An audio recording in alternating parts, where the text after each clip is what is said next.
Happy Sunday morning, everyone. I'm Riley King, and welcome to the Riley King Newscast, right here on the Riley King Network. It is February 21, 2021. We have a lot of news to get to this Sunday morning, so let's begin. First up, let's take a look at your New Hampshire COVID-19 numbers right now. And here's a look at that for all of you, your New Hampshire COVID-19 numbers. There are 73,161 number of people in New Hampshire have tested positive for COVID-19. There are 1,153 number of deaths from COVID-19 in New Hampshire. There are 109 current number of hospitalizations for COVID-19 in New Hampshire. And that is a look at your New Hampshire COVID-19 numbers in New Hampshire.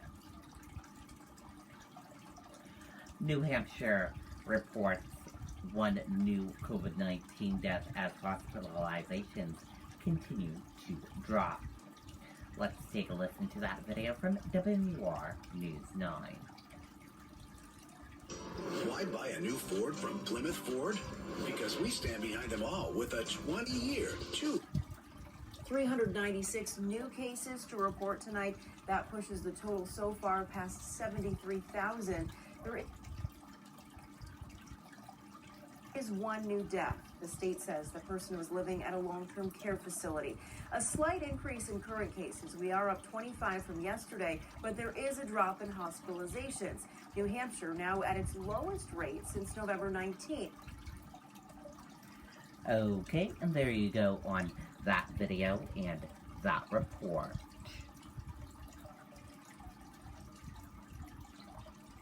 Hospitals develop solutions for leftover vaccine doses. About 160,000 Granite Staters have received their first shots. Let's take a listen to that video from WR News 9, Tim Callery. I think what sets us apart is the fact that our technicians live and breathe only chimneys. It's not a part of our company.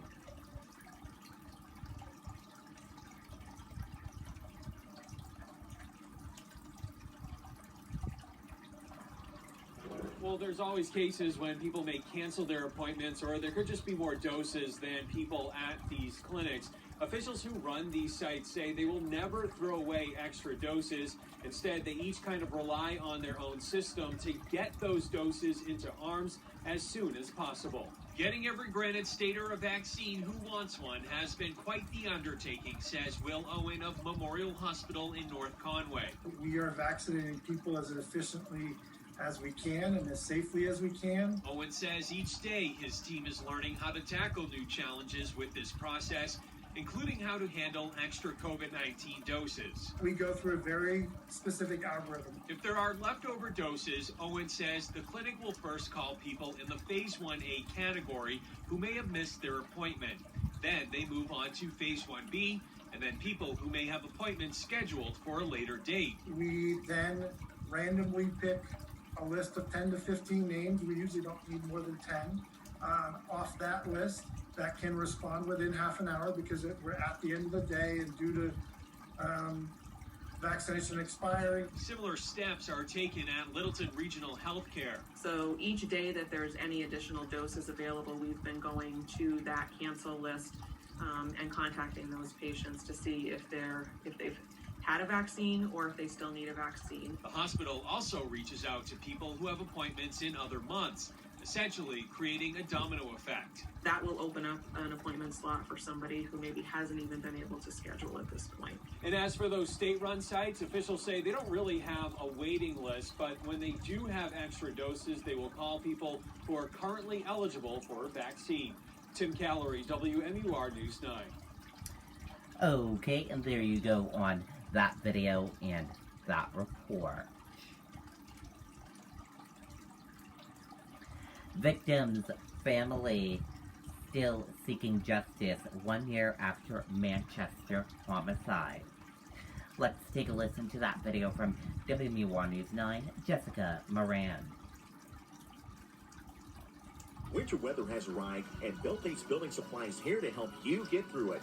Shop one of our 9 locations safely, order by phone, or shop online at beltates.com. We offer in-store or curbside pickup and free delivery. Count on Beltate's Building Supply this winter. I've been pounding the streets myself, doing flyering, talking to anybody that wants to talk to me. Amy Inarelli is a mother on a mission, find justice for her late son Chandler. Some of the people that I'm talking to, I know. I know that they know who did it.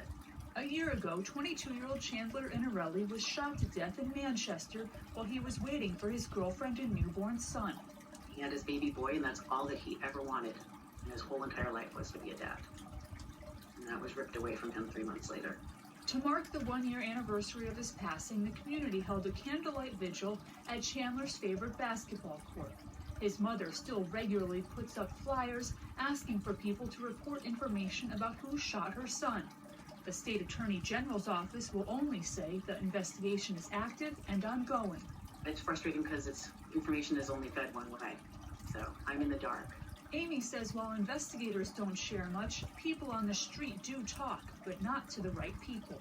I'm out in the streets. People do talk to me, but they're not going to talk to the police. So that's the other thing. I'm like, okay, you're telling me this. This is great, but that doesn't help me. Amy continues to plead for them to tell the people who can help. If you know something, say something. And in the past year, Amy says they have set up a trust fund for Chandler's son. They're also starting a charity that focuses on gun violence, and they're also helping to raise money to help restore Chandler's favorite basketball court in Manchester. Reporting live, Jessica Miranda Villamor, News 9. Okay, and there you go on that video and that report.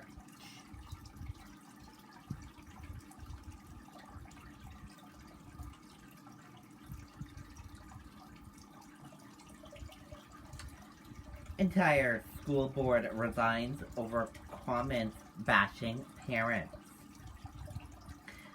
Let's take a listen to that video.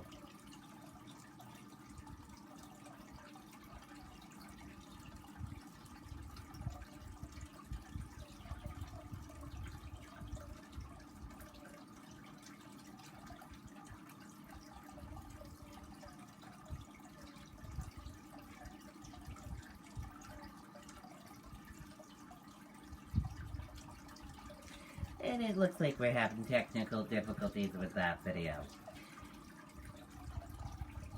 A California school district's entire board of trustees has resigned after several were heard making despairing comments about parents during a live virtual meeting this week. The Oakley Union Elementary School District announced the resignation of the board members on Friday, 2 days after the public meeting, a portion of which was recorded and shared on YouTube. The board members appropriately thought Wednesday's meeting wasn't open to the public at the time as they started talking about social media criticism from parents. The president of the school board limits that school officials are being targeted and frustration over reopening for in-person learning. A third school board member said in response, "I totally hear you that because my brother had a delivery service for medical marijuana and the clientele were parents with the kids in the school." The comments followed a discussion with the superintendent on limiting public comments to 3 minutes. At one point, one board member realized the meeting isn't private. Someone watching the meeting said they started recording after one of the board members spoke poorly of parents of students in the district and posted the video unanimously on YouTube Thursday. Parents took umbrage with the comments as students in the school district, which is located in the Contra Costa County and San Francisco Bay Area have been learning remotely for almost a year in the coronavirus pandemic. An online petition launched after the meeting called for the board members to resign due to their behavior.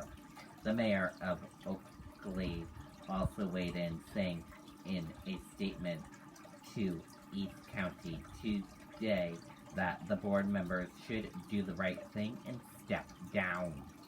By Friday, the superintendent updated families that 4 members have resigned and submitted their resignation. In his letter, he also shared a joint statement from the people saying they deeply regret and apologize for the comments they made in the meeting. One of the members, a 4-year member of the board, also apologized.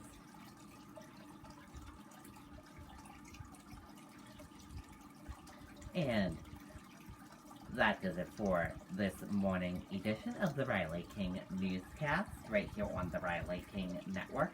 I hope you all have a great rest of your day, and I'll see you back here later on today for another newscast. I'll have a news report coming up in a little bit. Goodbye, everyone.